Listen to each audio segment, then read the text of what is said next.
ఇక్కడ ఈ అడవిలో దొరికే పండ్లు, అలాగే పప్పు దినుసులు, ఇవన్నీ అన్నమాట, మసాలాలు, ఇవన్నీ మ్యూజియంలో పెట్టారు. ఏంటో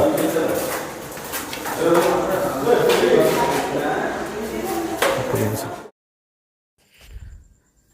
ఇప్పుడు మీరు చూస్తున్నారు కదా, ఇది స్టెప్ వ్యవసాయం, అంటే మెట్ వ్యవసాయం అంటారు దీన్ని. స్టెప్ కల్టివేషన్ అని కూడా అంటారు. యాక్చువల్గా కొండని వీళ్ళు ఇలా తవ్వి స్టెప్పుల కింద చదును చేసుకుని దాని మీద వీళ్ళు వ్యవసాయం చేస్తారనమాట. ఇదంతా కొండల ప్రాంతం కాబట్టి ఈ కొండలను ఇట్లా తవ్వుకుని ఇట్లా ప్లెయిన్గా చేసుకుని స్టెప్పుల కింద వ్యవసాయం చేస్తూ ఉంటారు వీళ్ళు. ఫ్రెండ్స్, నా వీడియోని తప్పకుండా లైక్ చేయండి. లైక్ చేయటం వల్ల ఇంకా కొంతమందికి వీడియో రీచ్ అవ్వడం జరుగుద్ది. Thank you.